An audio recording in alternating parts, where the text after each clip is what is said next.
Well, we had so much fun on 13 rings. We decided to add one more. We got the great Mike Oliver here joining us. Coach, a little surprise for you. I had this in my closet. One of my family friends knows I'm friends with Nick, so he's like, I got to get you a Curie shirt too. So. Oh man, that's big time there. You like that? We got the whole team. Yes, sir. Too. So Gordon, the moment you get off of this podcast, send me your address, and we will overnight you a Whitney Young T-shirt.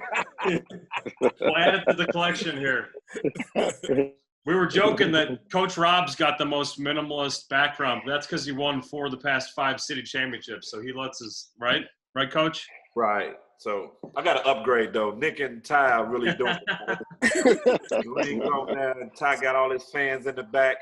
Oh, they're with me, baby. Coach Ty gets the upgrade award. You upgraded big time. You got the hat, shirt, and you got the roaring student section behind you.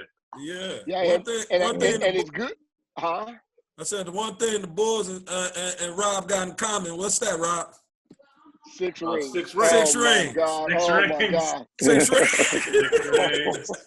So we got Last Dance coming up, Rob? Yeah, so I'm like, I told him I was like Jordan. So you got 6 rings. So it's almost time for me to retire too. Man. But you have to leave and come back. You can't just leave. You have to leave and come back. You do. Coach Oliver, you got the 2016 ring. Do you have it with you right now? Yeah, I got it upstairs. I got my championship ring right. I got my city championship ring right here. What is that? That's Andre the Giants ring. Yeah, that's city championship ring. Wow. I gotta get that state ring and rock it. Big. Well, he's got the 2016 4A championship, 3rd place in 2019. So a lot of great history in that program too. And we got a lot to talk about here, guys, today. A couple things we will be hitting. CPS versus state, kind of the differences in those 2 tournaments. Shot clock, hopefully talk about Last Dance, and then some of the things coming up in the 2020-2021 season. So, Coach Oliver's grabbing that ring here. What are your thoughts on that? Just the differences between the city tournament and the state tournament. Which is more difficult to win? Which do your guys get up more for? And what are the differences and the challenges between those 2 tournaments? Anybody can jump in. Well, I personally think the city championship, just the way it's designed, is kind of difficult, I think, because you're going to play guys that you probably already played once or twice already, and the different styles of basketball, because you play the way we play South is a little bit different than they play West. So when you have to get those matchups to have to play somebody West, you have to change your style or be ready for a different style of basketball. I mean, I guess it's pretty much in the same as well, but I mean, myself, we've been fortunate enough to win the last couple city championships, and then didn't get a chance to even go down state. So for me, it's just a different animal. I think the city playoffs are just a lot different. Well, I think, me personally, I always say city because, for me, I don't get a chance to play against them guys during the state playoffs. So I say city is the toughest one to win for me because I get everybody. I get everybody all at once, and which is state is hard as well too. But we play each other all the time. We know each other's styles, and just to win the game, you got to strategize. It's just tough. When it comes to state, I see mainly teams that I don't play. So, if they playing against me, it's probably a little difficult for them to scout me because I change so many plays up all the time. So, most suburban teams run the same thing, year in, year out. So it's easy to adjust to them. Coach Ty? Oh, he's got the mute on. I'm sorry about that. what I would say for me, given the fact that I've only been fortunate enough to win one city championship, winning city is harder than winning state, given that I've won 3. But I think really for us, it's really difficult to win city because, like, as both of Rob and Nick have said, and I'm sure Mike would echo the same thing, we are so familiar with each other. We know literally everything that each of us are going to do, literally to a fault. So it's really, really challenging to win consecutive games in a row against the teams that you know so well. The other part of it is, for myself, with Rob and with Mike, we're invariably going to play each other at some point in the state playoffs to either go downstate or downstate. And this is just me, it might be different for Rob and for Mike. I'm not always playing the city playoffs if I'm playing those guys the same as I potentially am going to play the state, because I think that I have to look at trying to maybe do something different, or I have to tweak something, and I have to ask myself, if I win the city, and we want to win the city, there's no debate about it. We want to win the city. If you don't win the city, you still have another bite at the apple. And the other bite at the apple for us is the state. And so maybe we hold something back, maybe we don't. But if you give yourself a chance to win, then you go ahead and you win the game. But I tell you, it really is hard beating these guys in consecutive games. And that's invariably what you have to do if you're probably going to win city. Then you throw a good team in, like, or has been good over the last few years, or you have a Bogan that's been good. So when all of these teams are in there and all of the players know each player, all the players play on AAU teams together, so they know their weaknesses, it's a little bit more challenging in the sense that it's right there, it's compact. Coach Mike, what do you think? What's harder to do, win city or win state? Well, I echo some of the things the guys say. With me, it's always tough to win the city. In past, I only had to get through Tyrone in the state to get to the super session. Then we might meet Rob. But in my last 10 years, I have always lost to these guys or beat these guys to win city or just to get to the Final Four. So once we get to the Final Four, I feel like that's like the city championship, because any night, the better team gonna win. Like Coach Sider said, you're not going in scaring nobody at that point, because everybody know each other. The kids pay you. Kids probably live next door to each other. So there's no fear. It's like whoever playing the best that day, because we so similar. You got guys who, at that point, everybody could play. Everybody could play, no matter it's a team on or off. So I think winning city is a challenge, because you got to go through 3 or 4 good teams. In the past, in the state, we might have one good game to get to the super session, and then it's just a matter of who on that game. But I would say city is tougher. And Coach Mike, you're in the spotlight here today, and we're really happy that you're joining us here. Tell us about the differences between the 2014 run that you made when you beat Young and, what was it, 4 overtimes? Is that what it was? Yeah, 4 or 5, yeah. 4 or 5, yeah, which is crazy. What was the difference between the 2014 run and the 2019 run when you won it with DeJuan Gordon and those guys at CSU? The difference, I'd say, man, in that 2014, you potentially have 4 professional athletes on the court at the same time with Jahlil Okafor.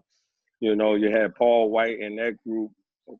Ty was loaded, but we had Cliff Alexander, and that team was just loaded. They learned how to play together from like 5th grade, 6th grade. They had been together from the West Side, so that was a real tough group. I think that year we might have beat 3 or 4 of the top teams in the country. And when we went to Hoops Hall in Boston, we had a great team with Ben Simmons and the little guard, I forget the guard name from the NBA too.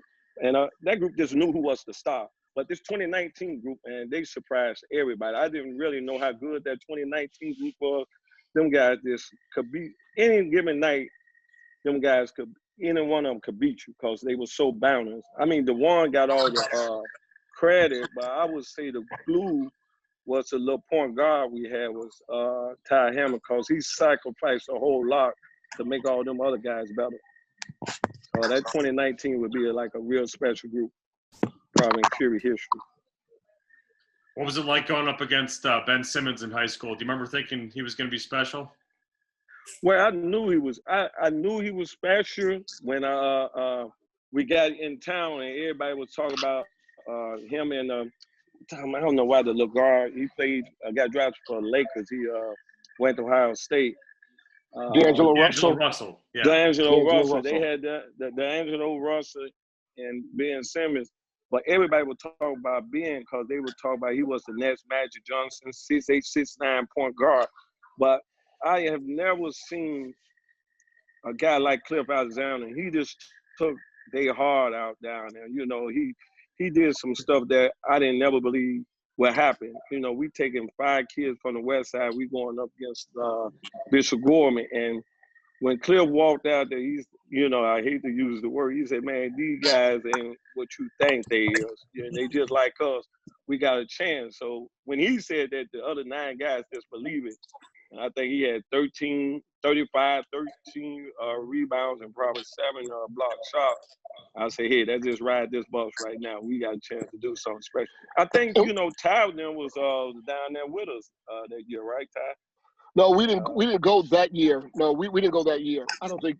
Oh, if we had gone, we had gone earlier. We may have gone, but we may have been earlier. Because I remember watching that game on television. I believe you had played Oak here down there right before. It would have, like I said, it had to be earlier than it had to be earlier. That was something I had never experienced nothing like that, because I think we going to a gym where it's like 7,000 or 8,000 people's gonna be in there. We walked in there, this place hold like 2,500 or 3,000, and they packed on each other. So it was a great experience for us. I'm curious. So, real quick question, Mike. Where did Cliff have that great game against Bishop Gorman? At Elite Classic. Oh, okay. I'm sorry, Chicago League Classic. My bad. I didn't know where it was. Okay, my bad. You know, Coach Ty, is that happening? Give us an update. Is it going to happen? What's the latest on the next Chicago Elite Classic? Year number 9 is happening right now. You know, we're in the preliminary stages of identifying teams and really coming up with a plan. You know, we've got we for the first time we've actually had to come up with 2 different plans. I think the other thing is different this year than we've had in the past. We're going to have an isolated day for just women's basketball, where we've kind of mixed them in the past. This year we're going to, I think, feature, if it's not 6 games, right, Rob? Yeah, it'd be 6 games for the girls. Yep. Yeah, 6 games for the ladies. Yeah, we're gonna set aside 1 full day for women's basketball, because it's a rise in popularity. People want to see it, and the Chicago League Classic will play. There are many questions around it.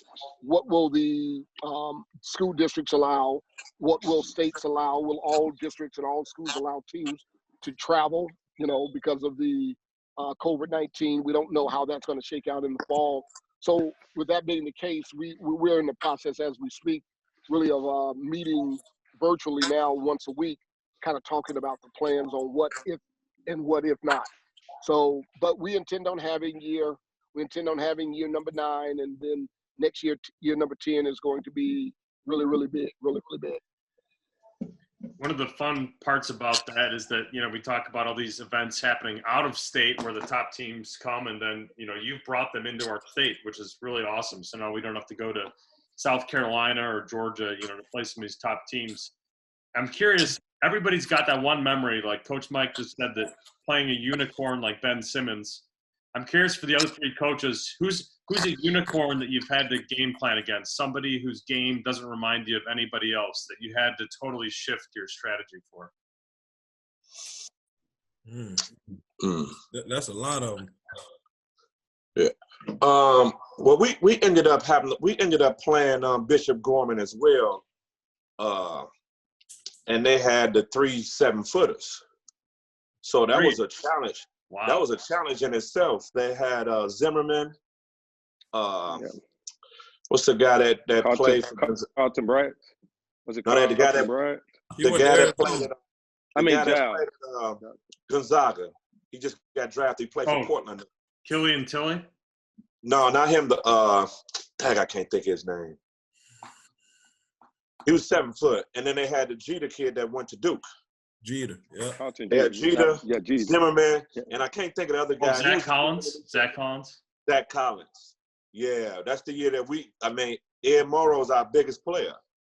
And we had to adjust to try to play them. And they kind of played them on the court all at the same time, too.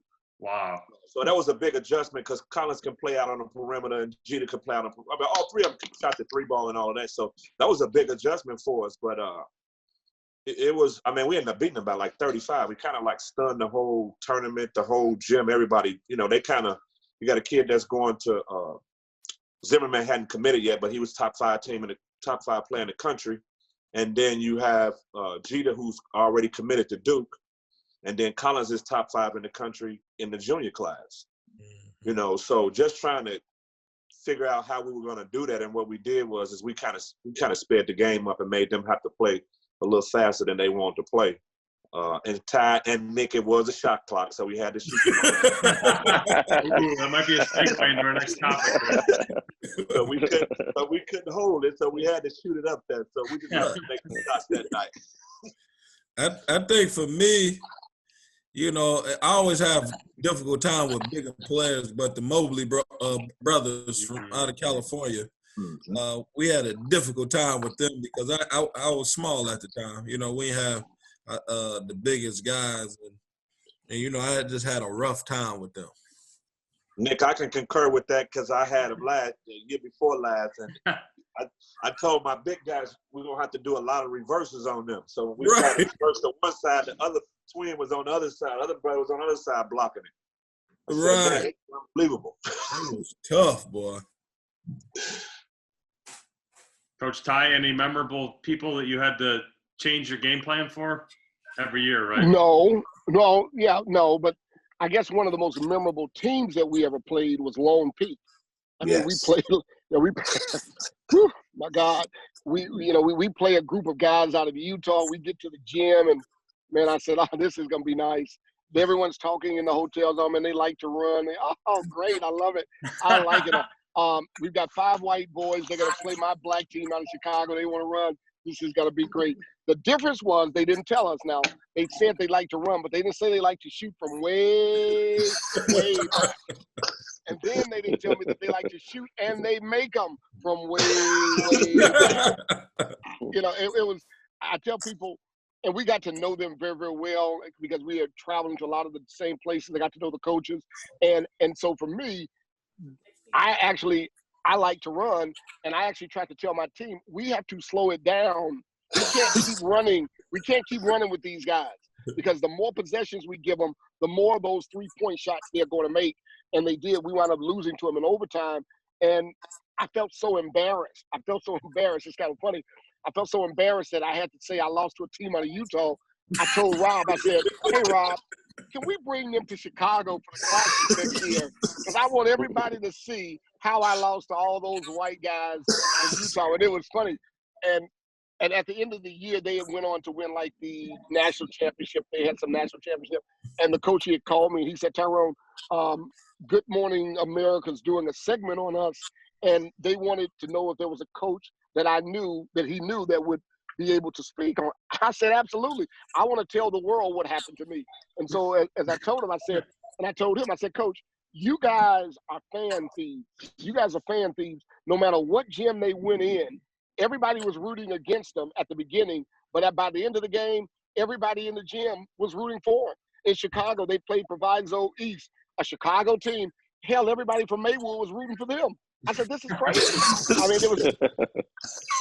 I mean, they were an amazing group of players. They played the game the way I like to play, but they shot the ball at an incredible clip. They ran their stuff, and they had tremendous confidence in what they did. And that was, for me, the most challenging game or team that we played in a long time. And we played a really good team. We played Montverde this year. They beat us by 25. So there was no challenge in that. I mean, come on. We were playing the best team in high school basketball that I've ever seen. in that group that they had this year. All right, so that's a perfect segue to our next topic, the shot clock. Do you want it? How close are we to getting it? Well, I think probably go ahead. Yeah, let Rob talk about shot clock. I think it's needed. I do. So that the kid. Hold on, because someone called the ambulance. I think somebody happened to me. Rob Smith believes we need it. I love it. Okay. I mean, just so the kids can get adapted to it for college. I think, so they can be ready for it. A lot of teams in the East Coast, they're using it. Of course, I know all of us have been places where we had to use it. Sometimes it turns to an advantage and sometimes it's a disadvantage because we're not used to using it.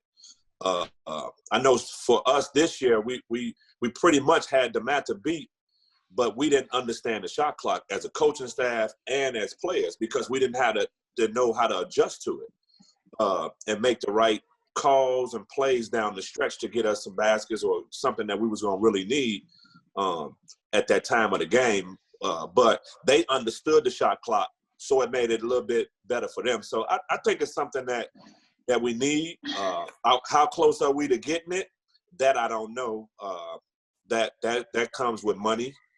Everybody has to have one installed into their buildings and all that type of thing. So I don't know how fast we will be able to get that, up and running. But I think it's something that is needed.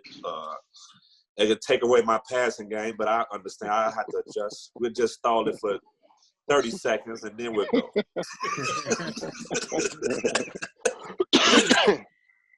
Who else? I actually like the shot clock. I think Rob talked about it allows the kids to prepare for college.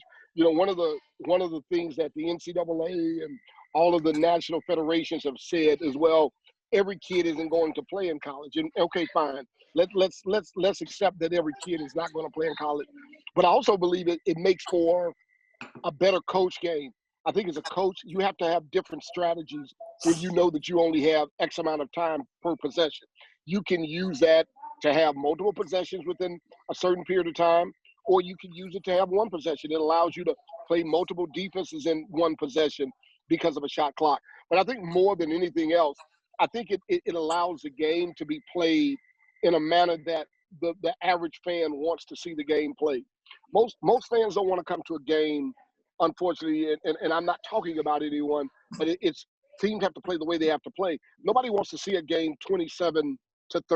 That's just that's not a fun style of basketball. It might for your team be a winning style, but I don't think from a fan perspective, it is the way fans want to see the game played. And so for me, I think the time for the shot clock has come. I don't believe that we will ever see it anytime soon because, again, just like Rob said, everyone is going to cry about the cost of installing shot clocks.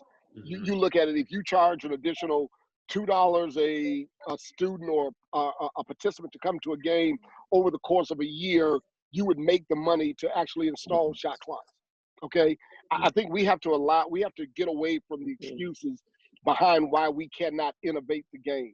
The game we have to keep up with the times, and unfortunately, we're not keeping up with the times. And what I'll say as I go out, if we don't keep up with the times, and I'm not saying the shot clocks will do this, but let's look at what's happening in the NCAA. Kids are opting to go directly from high school to the G League. They're taking the money for 1 year. The NCAA has now decided, oh my God, we should allow you to profit off of your likeness. Oh, are you kidding me? So they're looking for ways to keep kids. We might be looking, and I say we meaning the game of basketball, some kids might decide they want to go where there are shot clocks. And I know it's a small thing in the bigger context, but it is still something we have to look at, I believe. Yeah, I think shot clock is really important because, most teams around here, when they play us, they always say, oh, man, we got to run some time off the clock. We got to run the time. They're going to hold it for, 1 or 2 minutes, which is fine. You just got to prepare for that. But I think it takes away from the game when you do things like that. And a shot clock helps speed the game. It'd be more enjoying to watch. And for me, I want to shoot within 7 seconds anyway. So I don't want to hold. You know that, right? Yeah, you know what I'm saying? So I don't want to hold the ball. I just want a fast-paced game, all the time. And I think, like Rob and Ty touched on, I know Micah touched on, the resources have to get better. Have to get better so, we could catch up to everybody else across the country. Because right now we at a standstill for our guys going to college because we haven't caught up. We haven't caught up to it. Just think about if we don't go and play in different tournaments and they don't and they use the shot clock. I mean, they don't use the shot clock. Our kids behind because once you get to college, you got to understand the shot clock. You got to understand the time of possession. And also, you got to understand 2 for 1 sometimes, like you just got to understand everything about it. But our resources have to get better. The state of Illinois need to implement it like right now so we can stay ahead of the game. Yeah, I agree with what the guys on the panel are saying. That we definitely need the shot clock for our guys to, once they be more prepared for college. See, that's some of our guys be lacking when they go to college. They don't know how to game manage because we never use the shot clock. And also, we could use it to kind of trick some of our guys on defense. We could tell these guys, hey, you only got to play defense for 35 seconds. You can't give us 35 seconds.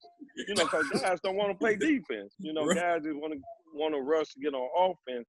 And I think it'd be a better strategy because you could do more things because a guy got to shoot the ball within 35 seconds.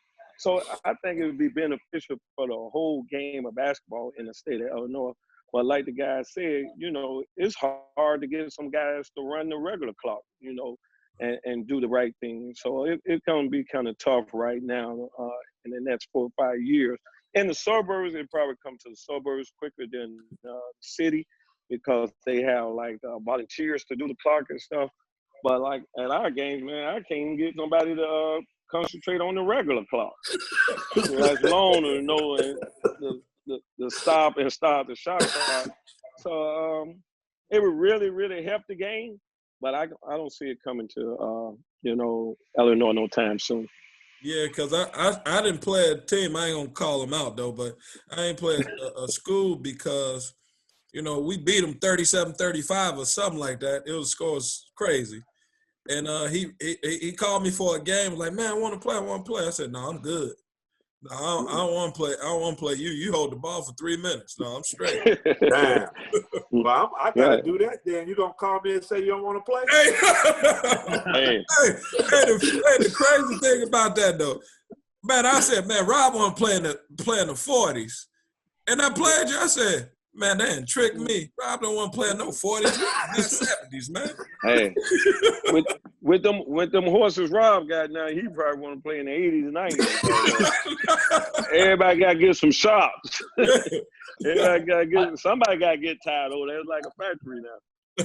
Along those lines, some of you guys have been blessed with some bona fide centers, 4 and 5 type men when a lot of schools don't have that. My question to you is, how much do you dial the pace up or down based on if you have a Cliff Alexander or a Paul White and Jahlil Okafor? How much in those years when you had true big guys did you dial it up or down? Well, I'd take that one first. It wasn't no question. Cliff was going to make you wait on him because he's getting all the rebounds. So he know how to put that stop sign up. And I used to tell them little guys, hey, man, you ain't finna run down there and shoot all the balls before he get down there and he get mad. He don't want to protect the rim or rebound.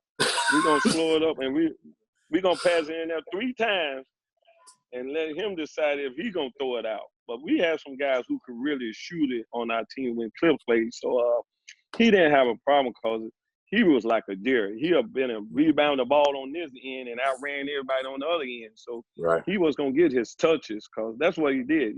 Cliff wasn't no great guy who had a lot of post moves, but he just outran the average point guard. So he was always in position to get dunks or layups or ball. I guess I'm the natural next with the bigs, I guess, with Jahlil. We never really, that wasn't something that we really focused a lot on. I think our biggest focus as then as it is now was really on our conditioning to be able to run everybody. But what we did have to do, we would run, and we got to a point where we had a lot of guys taking a lot of ill-advised shots, and I instituted probably what could have been considered almost my program ending rule. It was an 85-15 rule. He had to touch the ball 85% of the time, and he could determine the other 15% who touched it. So he enjoyed running to a degree. We weren't going to get caught in a situation late or in the middle of a game where he was not the focal point of us trying to get the ball to him. But running wasn't something that we've ever really tried to stay away from, because I think for me, I look at running as an offensive weapon outside of the shooting. I think that if I can wear teams down by the time we get to the fourth quarter, middle end of the fourth quarter, we have an opportunity to win. And so we recognize that in the fourth quarter, if we needed to, we could slow that thing all the way down to a crawl to make sure we got him in position to throw him the ball. Because once we threw him the ball, if it wasn't a double or a triple team, he was going to have some great success. So, it's just really how your team is built, how your big is built, and what's his propensity to get up and down the floor. And for Jahlil, he did a really good job. I think this is something that he did better than a lot of players of his size. He did a really, really good job of pacing himself. He wasn't going to be a great defender from the beginning of the game. Mm-hmm. He wasn't going to be trying to rebound out of area at the beginning of the game, because he wanted to play the whole game. But once we got to the end of the game, he was what we looked at as a very real focal point. So running, not so much. We didn't mind it. We really didn't mind it. I'll go ahead, Rob. Well, I guess when we had Steve Taylor and Jabari, those guys were both interchangeable or post guys, so they can play the 4 and the 5. And that was a good combination because they both can shoot, dribble, and pass. And it kind of made us play faster because we didn't have to worry about getting the ball to our guards. They can bring it up and do some stuff that would help us offensively. So I think with Cliff and Jahlil, it's a little different than when I had Jabari and Steve. And I had the fortune of playing against both of them, and they were both a load, and that's, that was huge for us trying to contain those guys. But it was a little different because our guys were more of guys who can bring the ball up the court and things like that. So. And I ain't really had no bigs before, so only true big I had was Xavier Taylor, and he fit the bill for us. But I always had like Josh Cunningham, Lamont Walker. Them guys was They was running. They was at my 4s and 5s. And, I had Tamel Pearson. Another big that was a running big. So I never had lumbering bigs or anybody that I had to wait on to slow it up for. But I coached Jahlil and Cliff, so with them, they demanded a lot of attention, double team. And one thing I could say about them, and I also coached Jabari and Steve, but one thing I could say about all of them, they weren't selfish. They weren't selfish at all, and they like playing with each other, and they like playing with their teammates, and they get everything for their teammates and stuff. So, with Cliff and Jahlil, they were so dominant that you couldn't stop them. Only way they could stop is they stopped themselves, and they just took over the game. And Jabari Parker was just a monster. Like he did everything out there on the basketball floor. Like Rob said, you didn't have to wait on him. He get the rebound and push. So it was a treat coaching all them guys. Here's a question for everybody in this room right now. So Shaq went on Instagram Live with Jermaine O'Neal yesterday. It was an awesome discussion. And Shaq was just talking about how we've totally lost post moves, that nobody teaches post moves anymore. Coaches. My question to you is, say you've got a 250-pound freshman or a kid that is going to be, as Nick said, kind of a lumbering, bigger guy. Do you take the time to teach him post moves, or is that a waste of time knowing that the game is so mobile now? Do you teach him Post moves. You got limited time. Do you use it to teach post moves? Yes or no? Yes. Yes. You said that right away, Coach Rob. Why? I think that is still used in the game at our level anyway, right now in high school. I think it's still used in high school. As you get advanced to college and to NBA, it's kind of thrown out a little bit. But in high school, I still see it being used a little bit. So you still have to teach that just because you want guys to be able to do multiple things at this level so they can go to college. I mean, I always have to tell guys like Ed Morrow and Messiah Jones, hey, you guys can average a double-double. We're going to get you the ball sometimes, and you're going to make some plays down in the post area, but you're going to also get enough rebounds because we're going to miss enough for you to get the offensive rebounds and get putbacks, and you're going to be a double-double guy. So what I did was for my big guys or bigger guys is I brought back Tim Flowers, who was a great post player, and that's what he loves to do. So those guys now are getting that, and he also teaches them how to step out and shoot the three and put the ball on the floor. So I think it's something that that all the kids should be able to use. I mean, you got guards now posting up, so I think the post moves should still be used. Okay, so Coach Rob's a yes. Is anybody here a no or a yes? No. I'm a yes also. I think. Yeah. Go for it. Yeah, what I try to do with my big guys is because I always have them in between guys about 6'4", 6'5". But a couple of years ago, I had two brothers, the Martin brothers, was 6'8". So what I try to do a lot with them was footwork. We try to do a whole lot of footwork and make sure when they got in there and go footwork, and that helped with rebounding and kind of offense as well. But we don't do too much with like Shaq and I'm talking about the ball inside, and they doing a lot of moves with their back to the basket. Because these days, kids trying to duplicate what they see on TV. Everybody want to pick and pop. Everybody want to be stretch forward, want to shoot threes. So we do work on post moves, but mainly a lot of footwork for our bigs now. But I think for me, my position on it is simple. If you give me a big kid that's bigger, more dominant than all the other kids, why would one not want to play and do the things that he can do that could dominate the game? I mean, once you start to, it doesn't negate you from learning how to do some other things, but why not do this? If you have a guard, think about it. If you have a guard that's quicker than everybody that's guarding him, you put him in ball screens. Why? Because that's the quickest, easiest, most effective way for him to score. If he's not a jump shot shooter, you don't ask him to shoot jump shots. So if you got a guy that's big, and in high school, and everyone says guards win, there's no doubt about it. But what happens when you have good guards on both teams, but you have a really big guy? Then you can win. Why? Because you can do something that the other team can't, or the other team can't defend. Now, does that mean that, and here's the other part of the other problem, Mike kind of alluded to it.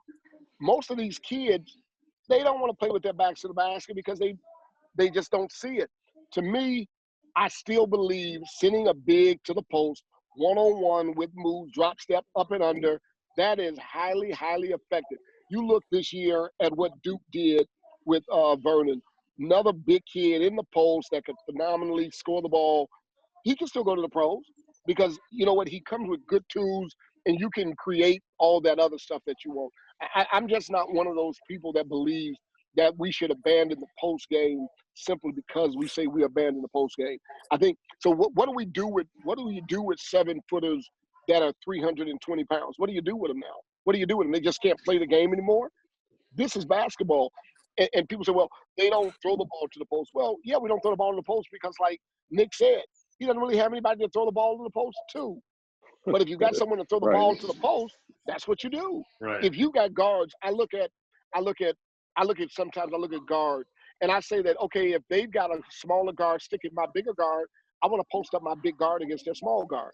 So why is that acceptable to post up bigger guards against smaller guards, but it's not acceptable to take the bigger man and post him up against the smaller man? It's kind of contradictory, but the game is moving to a positionless position.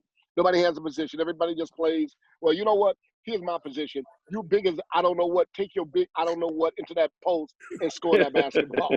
That's my position.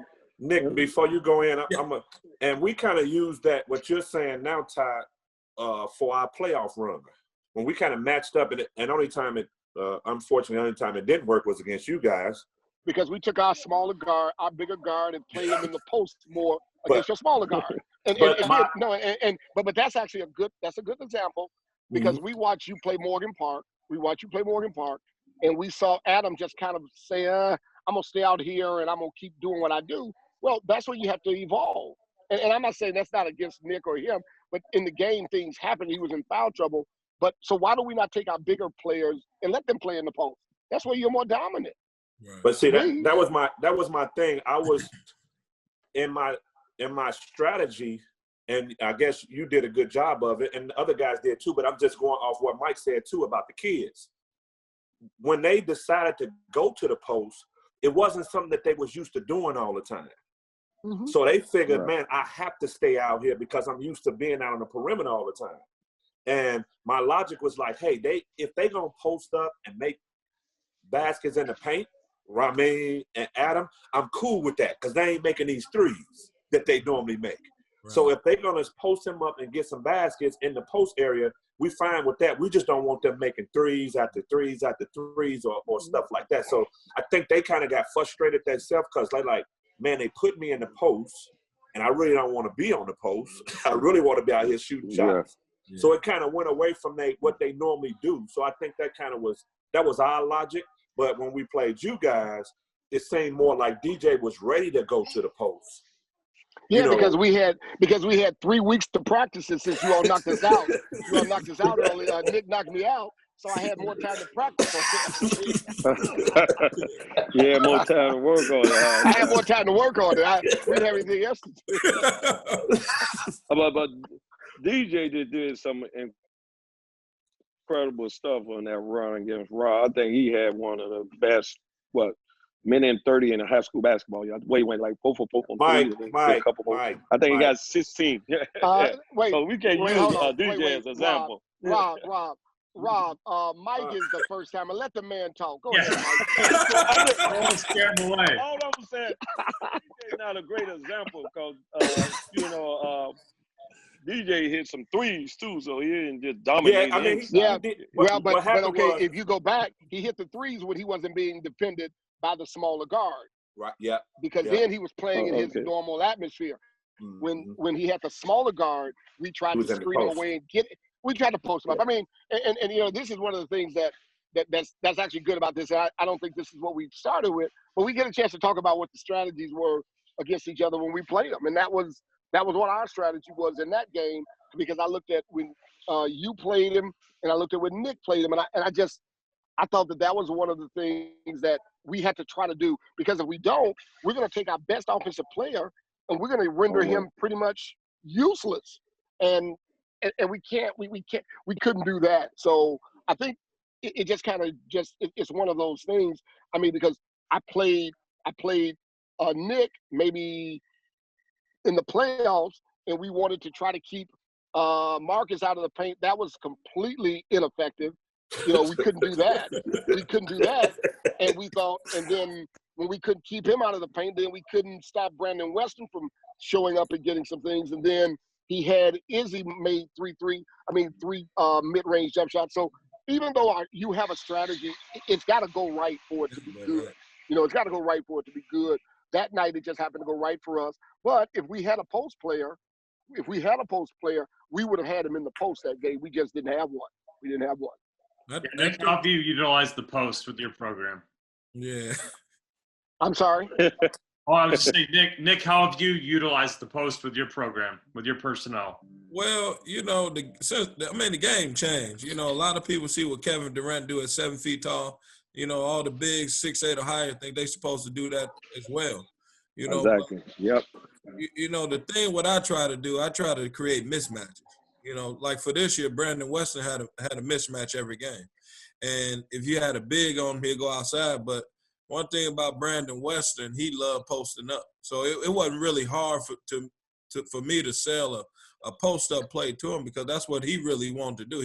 Because he was physical. Like when I had Wayne Blackshear, physical. You know what I'm saying? Josh Cunningham was physical. So, it depends on who it is and what you get out of it. But, You know, I love running post-up plays. You know, I don't want to post up a little bit, but, you know, like I told him, man, you more coming off screen and roll. You more of a screen and roll guy, you know, one-on-one guy. So it just depends on what you got and what you get. I've got a question for you guys. Who's got the best post moves that you've ever seen, either growing up in Chicago watching people or now as an adult? Did I ever say? I would say Jahlil Okafor. Me personally, I watched Jahlil Okafor. He had some of the best footwork I ever seen, and while I've been coaching, you know, I know Laverius Robinson and all them guys, but they were 6'5", 6'6". But Jahlil, man, he had some footwork for a 17, 18-year-old guy, the best I ever seen. So I would say Jahlil Okafor. Well, the best I've seen will probably I like Mark Aguirre. Mark Aguirre got some good post moves, but the best one I seen was Melvin Ely. Melvin Ely had footwork like Tim Duncan. Like his footwork was off the charts, and you know, and then I always call Melvin back if I got a big or like with the AAU program. I always call Melvin back to teach him some post moves because his footwork is crazy. What kinds of things would Melvin Ely do to attack a defense? Like drop step? He had every move that you could think about, but the counters. He had the counters. Like, if you take the baseline away, I'm coming back middle. If you take the middle away, I'm coming back baseline. He had the face-up game. He had the footwork. And the most important shot he had the hook shot. So he would bang you down, back it down, hook shot. It was just he was just hard to guard. And, you know, I watched him for a number of years. And, you know, that's my best friend. But I watched him for a number of years. And I just enjoy watching his footwork all the time, you know. And I bet you still to this day, which he got that footwork down pat. So I might be a little Before biased. you guys chime in, Rob, before they go with their pick, I got to give William Nelson Wolf, every big man he had over Farragut had great post moves. So anybody was 6'7" over at Farragut, I know had good football. Wolf, he was the best. I don't know if he was teaching it. I don't know if he was teaching it, but everybody came out of Farragut High School. Mike, you're right. Like Legos. Yeah, so I got to go back on what I said. No offense to Jahlil, but them boys over at Farragut High School, boy, them guys, they could work them blocks like Legos, man. So I got to say, anybody who played for William Nelson. Yeah, it was good. It was good having Mike. He won't be back next week. Hey, y'all say be honest. You say be honest, right? Yeah. I love it. You say be honest, right?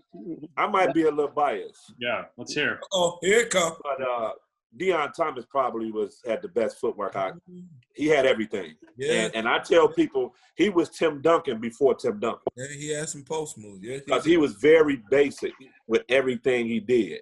But his footwork was unbelievable. And he had a hook shot too. Coach Hammer taught him a lot from the post area and his footwork. And we all know, everybody on here, elite coaches, that's the game of basketball if people have good footwork. And that's not just big guys, that's the guards too.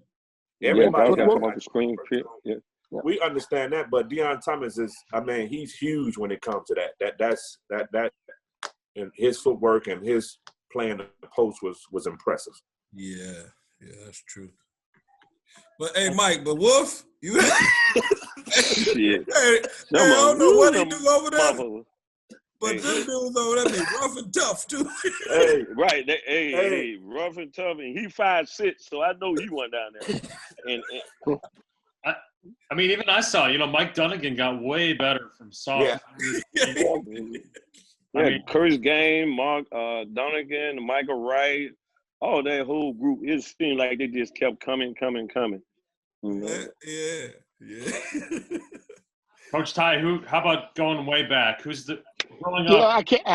I can't go way back like these guys. I can't go way back. But what I will tell you, and I honestly believe this, and I'm partial, but Jahlil actually did have some of the best footwork. If you watch him, and I'm talking about against the people that he played against across this country, when he got the ball in the post, no one person could stop it. No one person could stop him in the post because he was so big, so strong, and then he had good footwork, he had good hands, and he had nice soft hands. But another young man that I had at Whitney Young that had really, really good footwork, we didn't get a chance to see it all the way through, but was Tommy Hamilton, the fourth. Yeah. I mean, Yeah. Tommy, and his footwork wasn't reserved to just the post. He could go out on the floor, up fake you, put the ball on the floor, get a shot. He could actually get around you. He wasn't the most nimble at times, but his footwork when he was playing, when he was on top of his game, it was pretty good. And like I said, I wasn't around for Wolf, and I'm sure that Mike is telling the truth, but I cannot. You weren't around, Ty. You played in the Red West. No, but I wasn't around with all of those guys. I wasn't around with all of them. There were a lot. So I'm gonna go ahead and allow Mike because he's the first timer to have a redo because we don't do redos. Once you give it, you can't take it back. Well, I as a kid, I saw them. I mean, there you go. As a kid, okay. I might be the oldest statesman here. I got 28 years, so I've seen all them guys. Oh, yeah. Well, in coaching, you are, but you're not the oldest one on here. I mean, we're coaching time. So there you go. Okay, okay. And so there might be a little bit of that basketball onset dementia setting in, but that's okay. It happens with most basketball coaches. It happens with me all the time. I have no idea what plays we're running. Shoot. Or maybe that's just because we're running them so bad. I don't know what it is. It ain't that bad. You got it. I got a tiny little follow-up question here. How about best post moves from a small guy? Is it Jalen Brunson, Nick? Yes. Yeah, on my end. I would say Jalen Brunson too. Yeah. Yeah, Jalen Brunson. You know, when we had them two bigs and with Jabari and Jahlil, and then you had Cliff.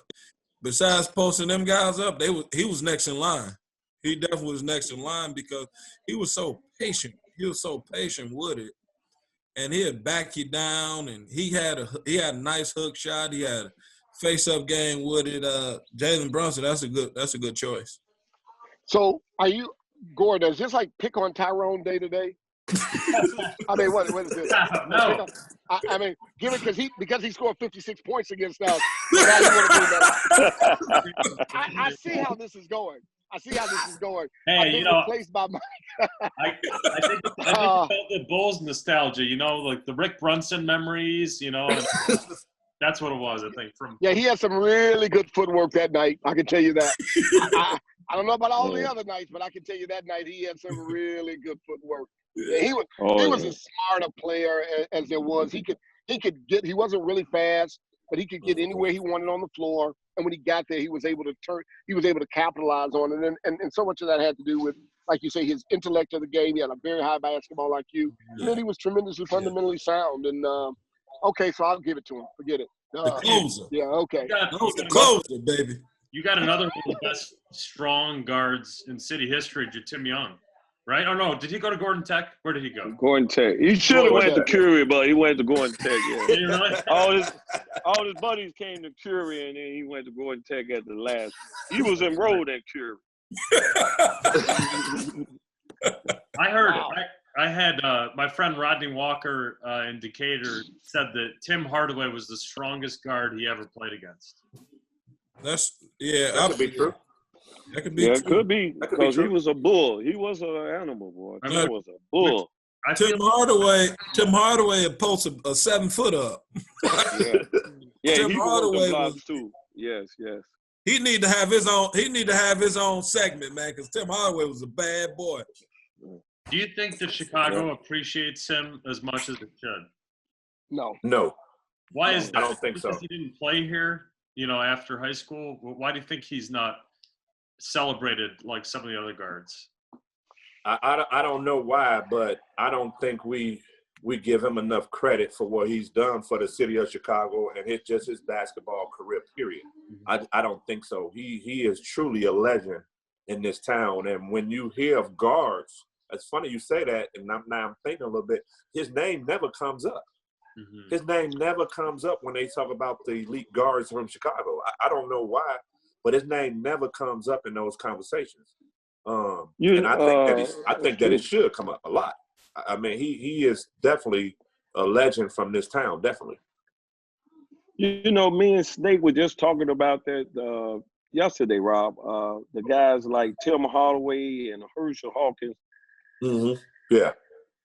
When you mentioned the top guards, and Herschel Hawkins, played 15 years, went to the championship with Seattle, played great in Philly, and we never mentioned Maurice Cheeks. Well, Maurice Cheeks is way back, but like the guys, Herschel Hawkins, they was tough. They was tough. And I guess because they went to a small school, too. So that might have a role in it. Like, people don't remember them because, you know, Bradley and Texas, El Paso, right. Shit, they were some beasts. Didn't he have 3,000 points at Bradley?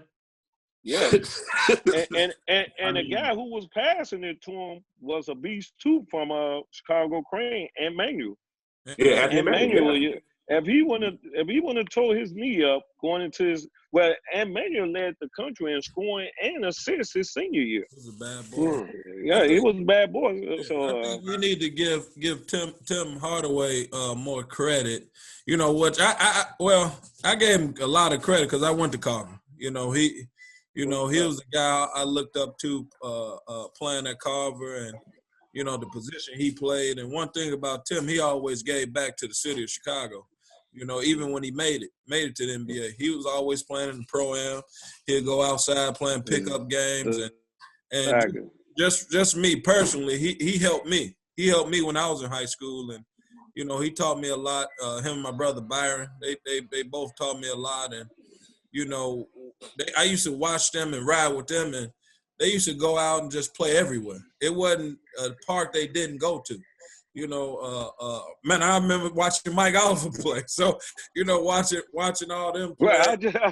You know, going to every gym, and I'm like, damn, who is this fast dude playing? Like, you know, Mike was fast. So, but you know, Tim and my brother took me around everywhere.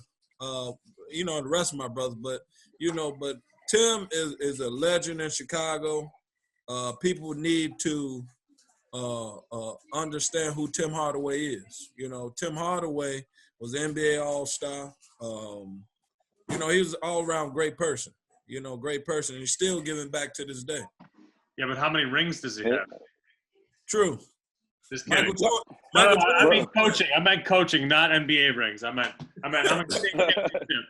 No, he never coached high school. He can't come in this chat. He doesn't have any state championships. Do Tim have one of the assistant coach on one of them NBA teams? Detroit. Detroit? Yeah. I thought so. And you know, I was. But go ahead. To piggyback on what Nick was saying about them guys, back when Tim and them used to come home, Tim, Randy Brown, Byron, you know, when Byron with Portland and Tim was with Golden State, you knew they was pros. It wasn't no question about was they pros. Now these guys who plays in the league, they come back, they don't want to play for real, they don't want to work, and they want to play buddy ball. Shit, when Tim and them came back and we used to play at LeClaire and IIT and down there at Malcolm X, they didn't care who you was. They wanted to give you 75, and after the game, they say, hey, man, you know I'm a pro. You're a joke. So, and that's why I used to appreciate, you could appreciate your pros then, because, man, Rob know, because me and Rob came out like the same neighborhood. When you came up to LeClaire at noontime, man, they didn't give a damn who you was. They didn't give a damn, man. They would go and try to kill you. And that's why I call the real pro-am. Yeah, they didn't care. But now these guys are all friends. They don't want to go hard. Interesting. Well, I think we got a lot of great topics for next week. One thing before I let everybody get back to their dinners is what? Don't let us go. Don't let us go. My wife is waiting for me. No. The wife and kids, so I can stay here for days. I want to know what's been the best part about The Last Dance for you. But more importantly, I want you to connect it to something locally. What's a memory you have of being in Chicago in the 90s? Did any of those players come to your school? Did you see them in a gym, like in a pro-am setting? What are some local connections we have to Last Dance? Well, I think Well, I'll with go me, first. I grew go up. ahead, Mike. Yeah, go ahead. Well, with You me, go I ahead. grew up with Randy Brown. Me and Randy Brown from the kind of like the same neighborhood, the West Side of Chicago. But Rob and Nick and all that, we seen them guys. We seen them guys like on a regular basis. Like I was saying earlier, them guys would wind up in one of the local park districts, especially when they had the strike. When they had the strike, man, I remember when Scottie Pippen came up to LeClaire and you had the, people was all the way down in Cicero trying to get in and watch them guys. Man, I just didn't believe how big and long them guys was. Man, he took 2 steps and he would cross half court. And so that's my greatest thing about watching this Last Dance. A lot of this stuff they talk about, it was real. It was real. It's not like they making this stuff up. Who else? Coach Rob, you look like you have something you want to say. Well, pretty much is what Mike said. Randy Brown is one that I got a connection with, and then living in LeClaire and all those guys coming at a play all the time. I was always able to see those guys come in, like you say, Scottie, Randy, some of the other guys were coming in to play all the time, which was good. And then when Derek got drafted, BJ was his agent, so I got a little connection with BJ a little bit. But watching The Last Dance is first of all, the kids that we're coaching now wasn't even born when that was happening.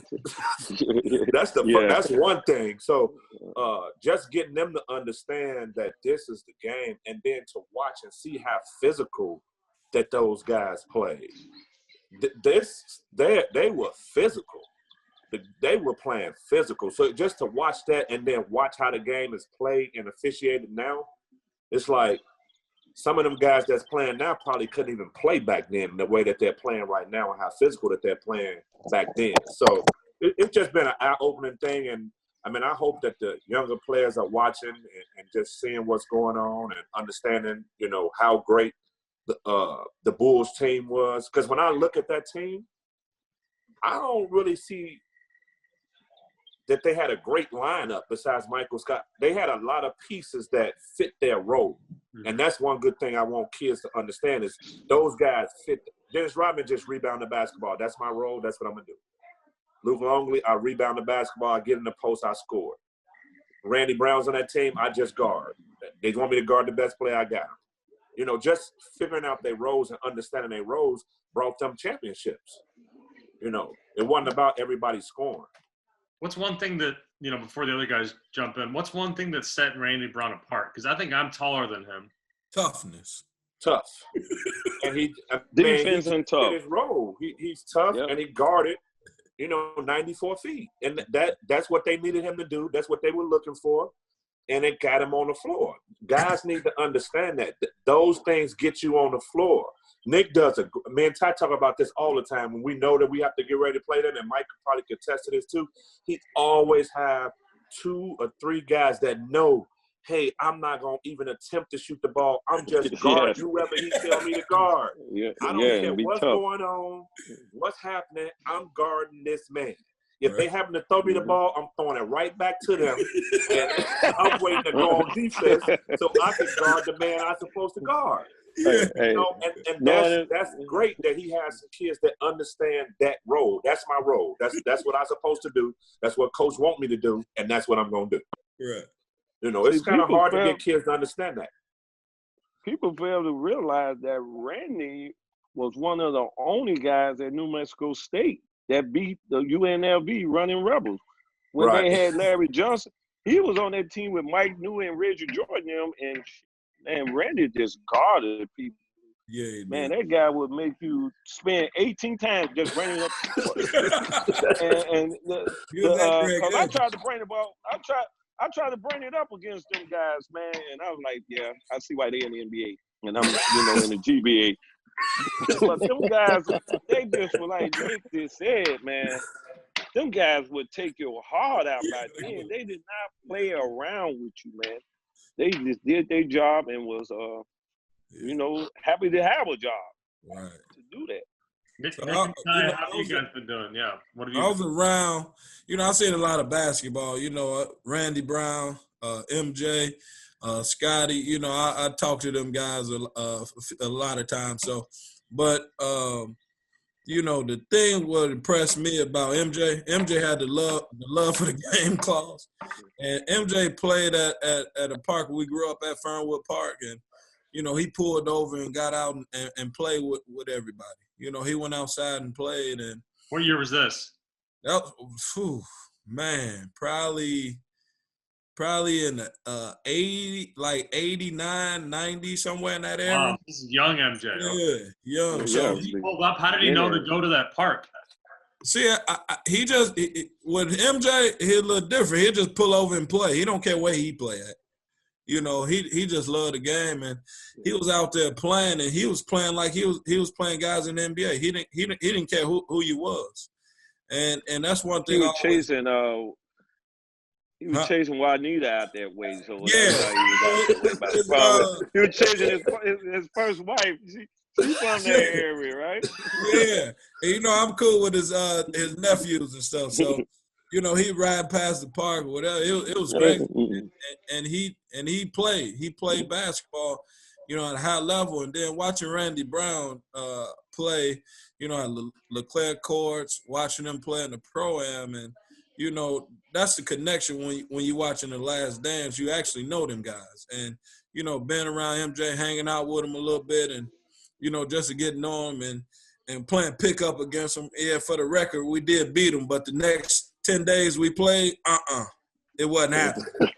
He didn't want to lose then.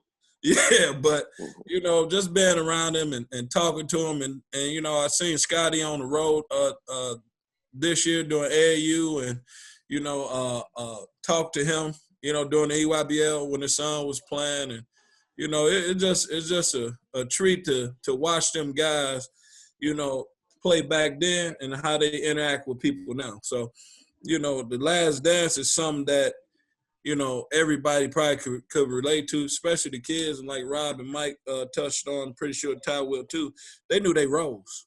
Every last one of them knew they roles, and they played their roles to a T. That's why they won 6 NBA titles, and that's why Michael Jordan was 6-0 against everybody, because he put people in situations where they could be successful, and they understood how to be successful out there on the court. The rest of the guys, so.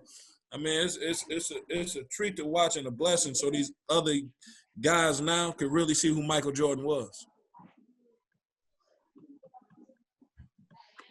I guess that leaves me. Yeah. You know, I think all of those guys have talked about the more personal thing. I think for me, they said those people on the teams, they knew their roles.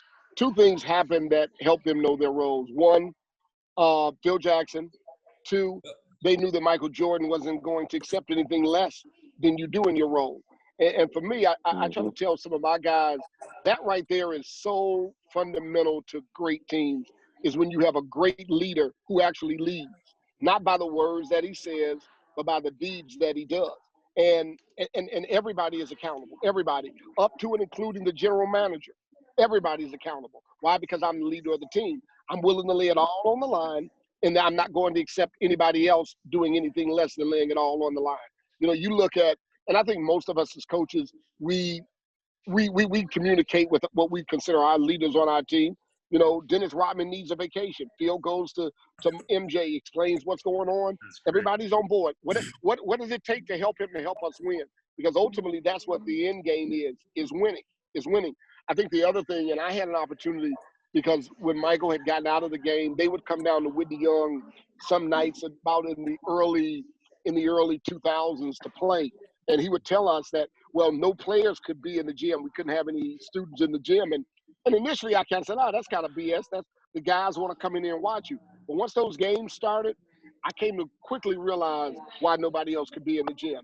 Because the Michael Jordan that was playing basketball wasn't the Michael Jordan that they saw in the press conferences. There was a lot of things that were said that made everybody understand that he is the greatest. And he had no problem telling them, but he also had no problem backing up what he said. And I think the other thing, there are 2 other points real quick that I really like about the whole series. It allows, like Rob said, none of these kids have ever seen him play. They've never seen him play. So all they know is what we told them in a highlight that they may have seen. this gives them an upfront and up-close view of the total Michael Jordan. Not just the basketball player, but there's a little bit of the father, there's a little bit of the competitor, there's a little bit of the practice guy, there's a little bit of the businessman, all of that shows up. But the other thing that I think is really, and if we really watch it, and the kids today have seen it, which I always laugh at it, is when I was watching it with my daughter the first week, she was calling out every shoe. That's the 4. That's the 3. That's the 1. And not only, he wasn't wearing them as fashion, he was playing in them. Today, the only player in the country that wears a retro shoe to play is Adam Miller. And he takes them off at halftime. But that's the only player. He always got a shot, though. He always got a shot. And then Rob said that Nick always had 3 players that knew their roles. They weren't going to shoot that ball, but out of that timeout, they knew who to screen for the lob play. They knew who to set the screen for the lob play. Hey, they better know they wrong. See, I always have a Michael Jordan Pippen on my team. They know who to get the ball to. Hey, Nick, if they don't want that role, somebody else will take it, right? Somebody else. He has about 4 screeners, and they're like, you're the best screener on the baseline screen. He's coming from the opposite wing. He's got a whole screen package. Out of time, mostly. Coach Ty, what's the story of when you learned that you'd be coaching Michael Jordan's son? How did that all come about? It was really kind of interesting. They reached out to the school. The mom reached out to Whitney Young because Jeffrey had tested to come to Whitney Young when he was coming out of 8th grade. Really? But that was when Michael was in Washington. That was when he was in Chicago, and then he wound up going to Washington. So they elected to stay where they were, and they wound up going to Loyola. Mm-hmm. So then when Michael elected to come back, then they elected to move back into the city. And so that he wanted to come to Whitney Young. He knew some of the people there. He knew some people in the school. He knew some of the players. And they moved downtown. They came in. And when I heard it, there were 2 emotions that ran through my mind. The first one was, are you kidding me? And the second one, when do I get to meet Michael? Those were the 2 emotions that ran to my mind. And I'll never forget when we first went, after they had transferred and they had been accepted and it was clear they were coming, I get with the team. This is just one of my many stories. I grabbed the whole team and we're getting ready to play in Loyola's team camp. And it was right before Father's Day. So I said to all the guys, guys, I know by now you all have heard that Marcus Jordan is going to be transferring here. And so we're going to try to see if he gets all of his paperwork done, if he can play with us this weekend at the Loyola tournament. I said, now here, 2 things, guys. One, he's just a kid. He's not his father, and we're going to treat him just like he's a regular kid, and we're not going to act like if Michael comes around, we're not going to act like he's somebody other than a normal person. And everybody said, okay, fine, no problem. We get to Loyola. He's playing. After the game, the guys are we're going behind the bleachers, and Michael Jordan is sitting in the bleachers, and I'm standing there with my mouth wide open. And one of the kids came back and said, hey, Coach, are you coming? Oh, I said, okay, my bad. So we get into the huddle, and one of the kids says, Coach, he's just a regular person, okay? He's just a regular person. So it was unbelievable. I mean, coaching Marcus was one of the toughest players that I've ever had the fortune of coaching. If you did not know who he was and what his net worth was, you would have never known it based on the way he played the game. He played really, really hard. He played to win, and he wanted to win. And he loved being Michael Jordan's son, as well any of us would if we had that fortune to have been his son. But it was an incredible time. I mean, it was like I look at what's going on with like LeBron's group and those kids. A lot of that took place with us. We didn't have all of the names, of course, that they have on that Sierra Canyon team. But when we traveled, wherever we went, I'll never forget. And again, I'm going to get off of this story. We're playing in Marshall County, and Rob is playing before us. And we come in. The place seats maybe 3,500 people. 3,500. Beautiful, beautiful little arena in Marshall County, Kentucky. We come in, and the cars are lined up all in the grass, on the sidewalk. It's cold as I don't know what in Kentucky. It's freezing cold. We get there, and the guy says, well, you can't come in this door. This is the team door. You've got to go around this way. I said, what do you mean? They brought us in through the kitchen. We come into the gym. The door, every door in the gym at the top is open because it's so hot. Rob and those come off the floor, and we have to, the only way we can get in the gym is we have to sit on the bench while Rob and team is in the locker room. And when they came back out, we got scrolled back into the back of the place because there was that many people. It was just the desire to see Michael Jordan. That's what it was. They wanted to see Michael Jordan. They didn't give a damn about Whitney Young. They didn't want to see about that. They didn't care anything about that. They wanted to see Michael Jordan. And when you think about it today, look at it. Just look at the imprint that this man has had on the game, and there's still the debate about the greatest. I'm not going to get into it because he is mine. His number will never be worn in my program, any that I coach. Today, 20-something years removed from playing, people are lining up like crazy to buy a gym shoe that they never saw the man play in. That's today. That's today. Today they do. Today. Yeah. Matter of fact, today they came out today. I had the picture. There was no social distancing in that picture. No. There was no social distancing in that picture. Hey, Madison Street ain't been open in the last month and a half. All of a sudden today, tops and bottoms and everything on Madison is open. You can't go in the malls, but you can go get the Jordan.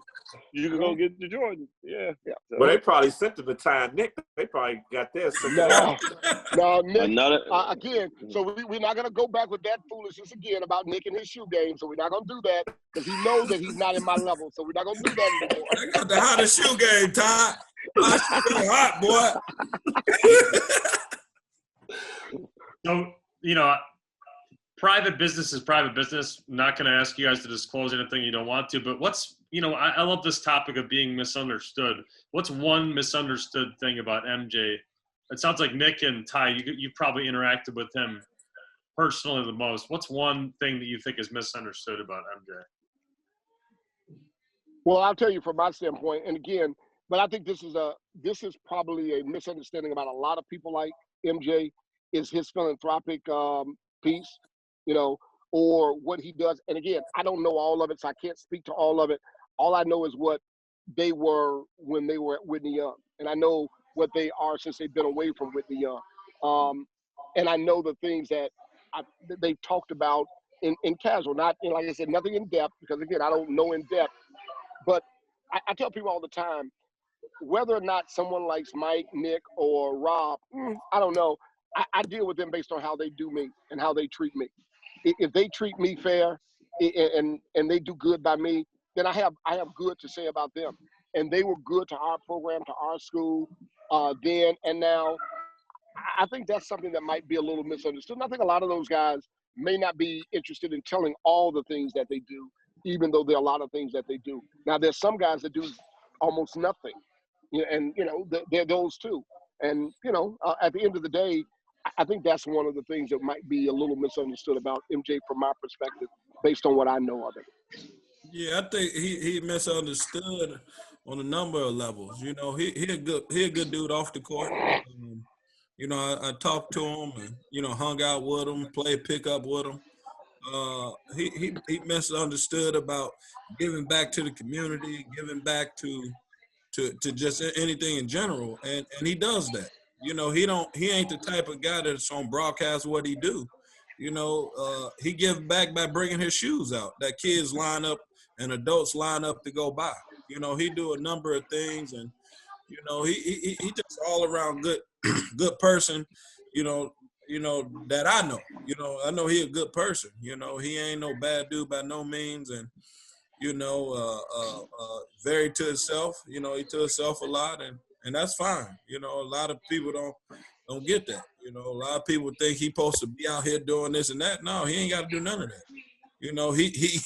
He gave you 15 good years of basketball, and he never cheated the people, never. So he came back, and he gonna continue to do what he do. Michael, Rob, any thoughts on MJ? Well, I don't know MJ personally, But I know a lot of people who, like Eddie Chapman and police friends of mine, who hung out with him and kind of really like was a guy when he was in Chicago doing his thing. But like they say, a lot of people, like, to piggyback on what Nick said, that MJ don't do enough for Chicago people. He don't do enough for black people. He's not involved in the politics that he should be in. But with his status, and I agree with one thing I heard him say, and people took it out of context, that black people ain't the only one buying Jordans. So he shouldn't be be involved in that type of politics. He's not a politician. So I think when people want him to speak out on stuff that he don't know nothing about and get upset when he don't, and I applaud him. I'm not talking about nothing I don't know what I'm talking about, because at the end of the day, it makes you look bad. Right. So that's what I think people misunderstood about him. He don't get into no BS that you don't know about. And that's why I admire him for. You know, a lot of people try to play basketball and then be the mayor and be the governor and then want to be, you know, tell the people who got that job how to do their job. So I admire Michael Jordan for not getting involved in a lot of mess these guys getting in now. So my only interaction with him, and I'm pretty sure Ty probably did the same thing, and Nick as well probably at this point, is when I coached the Jordan game and listening to him talk to the players before the game. It was an all-star game, but he told all the players that he wanted everybody to play. Take that stuff off the grill. Just as hard as if it was a regular game, and don't play it as if it's an all-star game. And just the conversation, I mean, just being in his presence was a big thing, you know. And I'm an adult, so I know how the kids was feeling just for that little 15 minutes of speech that he gave, you know. And it made me want to go out there and coach the game like it was a regular game versus an all-star game, just from his speech. So I just think a lot. I mean, I think we kind of get this same thing of being misunderstood.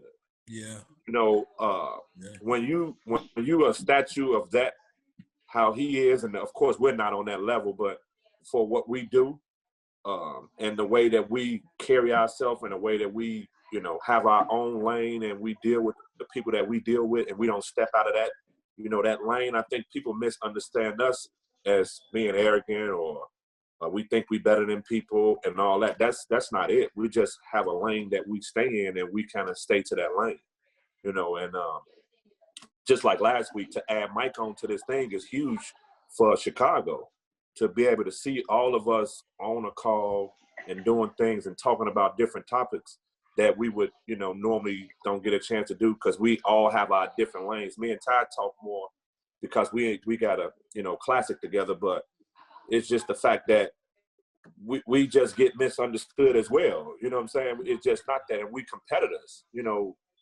and we want to win. I mean, I've been knowing Mike since I was 12, you know, but when we get on them sidelines, and of course he started me to coach him, but when we get on them sidelines, it's not personal. We just trying to win, you know. And I think sometimes people take that as a negative thing, that we're trying to win and making us look like we're against each other. And that's not what we're not against each other at all. So I think this is a good start for us, and it can help the whole Chicago Public League, you know, as this time goes on.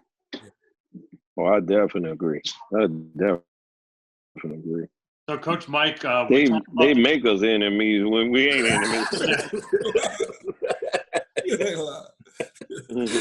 We had a really great discussion at the end of last week's episode. It's, what's the one mysterious topic in the history of Chicago basketball that you think should be explored? A team, a player, something mysterious. Like we talked about, you know, what happened to King.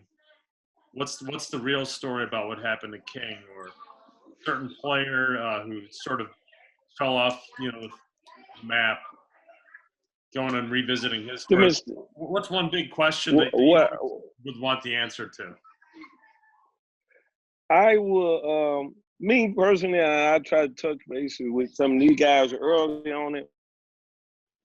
The most mysterious thing I wonder, whatever happened to our Christmas tournament? You know, we used to have one of the best Christmas tournament in the country. And I knew we all doing our thing.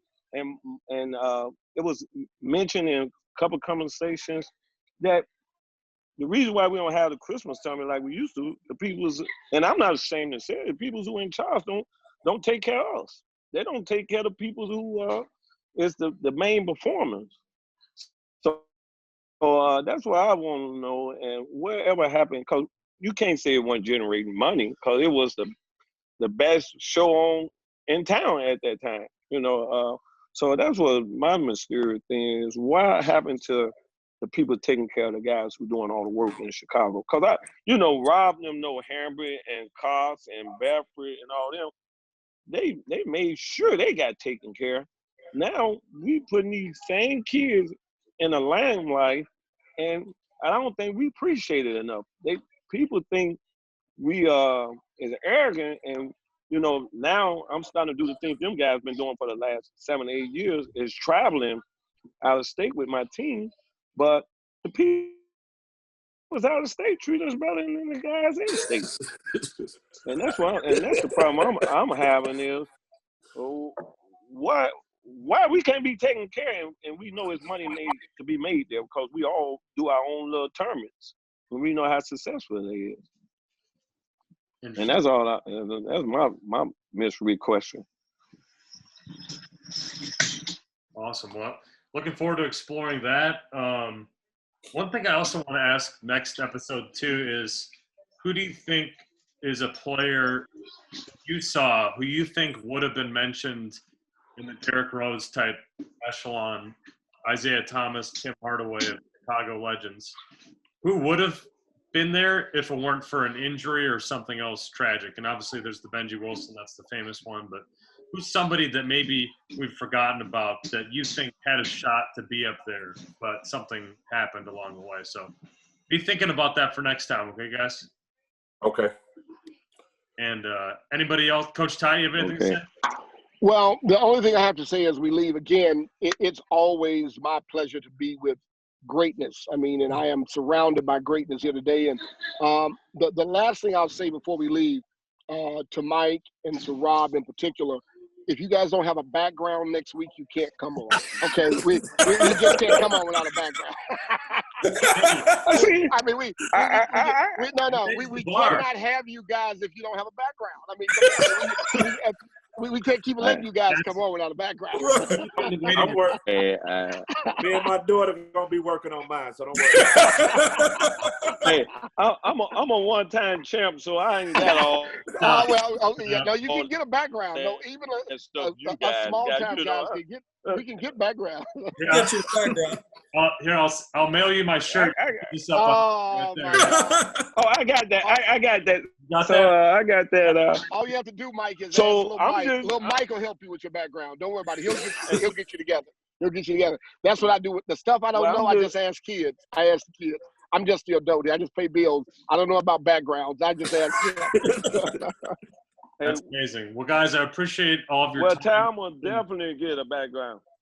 Thank you. Well, if you don't, we're not going to let you log in, so that's all right. Gordon will automatically not log in if you don't have a background. So listen, I might have 0 rings, but I'm the one that lets people in the waiting room. So you got your background set up. You got the Gordon jersey. The Gordon jersey. Oh, yeah. The Gordon jersey and the mug. Hey. Oh my.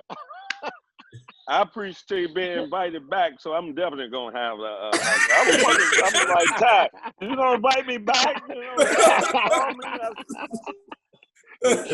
Rob, you talk with Nick and Ty about this? He's like, come on. I'm like, I'm on. I set my clock to be on this. I love it. I appreciate it, Ty. You invite me back, right? No, I get. First of all, it's not my show. This is Nick and Gordon's show. Well, and they allow me in. I've decided if Nick is kind of like the boss of the coaches, so he started with that background. So I said, you know what? When in Rome, you better do as the Morgan Park Romans do. I got me a background. Hey. Well, I'm gonna do what you guys say. Y'all want me to do, 'cause I just want to be the president of this great. Hey, this right here is made for TV, baby. We gonna put this on the sitcom somewhere. Well, you know we gonna all be in trouble because people gonna be hating on like, oh, them guys think they run stuff and all that. They ain't nothing. So look for all the hater words come out. But So I appreciate being with this. Here's what I would tell those guys that hate. Here's what I would tell the guys that hate, and this is very simple. Gordon can do it. Whoever, anybody else can do it. The next time they can go and find 14 state championships and put them on, go ahead and do it. Go ahead and do it. Find 14 championships and put them on. Put them on. They can't do that. They can't do that. They can't do that. Or put 14 championships. It would be a lot of boxes. It would be a lot of boxes if you had 14. Yeah, right. We'd have to have 18 other boxes. 14 rings. Well, we got Tony Kukoc. Hey, guys, y'all know Go ahead. No, I was talking to the guys, man. We got to pray for Carlos Tolliver, man. You know, he lost the song.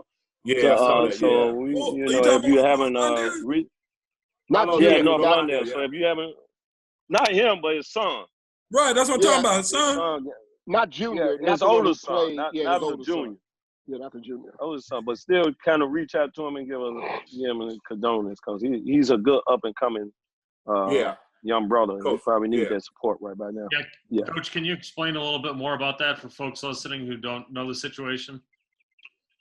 Well, I don't know much about the situation. I just saw it on Facebook, and he mentioned on Facebook that his son got killed last night. I don't know what the situation was, but I just knew it was on social media, and he one of the guys that anything we got going on, he gonna support it. And, you know, we got how that brother love. You know, we got to just send him a text or something and let him know we thinking about it because there's some tough times now. Oh yeah, that is tough, and that's just to add to the situation. Yeah, it's tough. You know, we got a lot of people listening and probably tuning in, so that's something they should know too. That you know, other coaches reach out to the brother and let them know we think about him. Yeah, and I know this. Yeah, and I know this, Gordon. I think it was well received last week, wasn't it?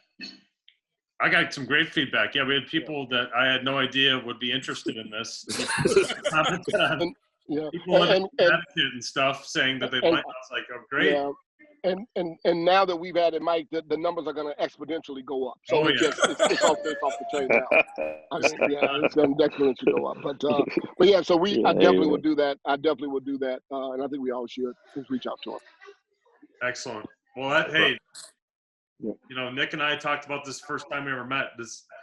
What you guys are all doing is so much bigger than basketball, and we have a platform. Each of us has a slightly different platform. We got to use it for good. And so, yeah, if we're not talking about the difficult things along with the things to celebrate, we're not doing our job. So I really appreciate you sharing that, Coach Oliver. So everybody got their perception of us, but they really don't know. You know, so I mean, it's probably good for everybody to see this, and the more we do this and more it get out, man, it's really gonna be good for everybody to see what we all about and will the other coaches in, and let them know that we all on one accord. Absolutely. And eventually I think we should just start adding other people. I mean, I know we're talking about the rings and all that type of stuff. Yeah. But maybe we add some other, like Carlos later, just some up and coming coaches to be on with us, you know, and get their views on how they think things are going or what do they need help with, just stuff like that we could possibly help them with. And they may be afraid to even ask us. You know, sometimes people be afraid to ask, ask us stuff. Some people don't have a problem with it, some do. So maybe we could start, you know, adding some other people on too. One person another time, you know, just to add them on and have them get involved in what's going on so they can, you know, we could probably be mentors to them. We can help them out with things, that, you know, just stuff that they just don't know and they trying to get in the business because we are almost out of the business. So we do need to have somebody on, or we do need to have good people taking our places that can keep this stuff going on the way it is, or even make it better. They can probably take some of our ideas that we're giving out now, and as we're leaving out of the game, they can start making it better. So those are things that we probably need to start looking at as well. All right, cool. Love it. Yeah, then we come up with other topics as we go. If anybody got a topic we want to talk about, send them our way. I've got my notebook here. Got lots of good ideas. So I just everything you guys have been saying, I've just been writing down. So The only thing is we went 2 hours this time. We went 1 hour last time. So we do 3 next time? The great Mike Oliver, that's why. I told all my people to tune in, man, because I love it. Well, guys, this has been so much fun. We could go for 2 more hours, and I already can't wait till episode 3. 14. Well, yeah. So we're going next Saturday, right? Yeah, but here's the big question. How long, I'm taking bets offline, how long would it take Gordon to get this thing chopped up and downloaded? I had to call up the YouTube hotline and be like, hey, make this go faster. The people want the video. Make it go faster. Hey, Gordon, I appreciate the platform you're giving us, man. I'm grateful for your guys' friendship and for sharing all these great, pearls of wisdom you have. So it's my pleasure. It's an honor. Thanks, guys. Next Saturday, same time. Thank you, guys.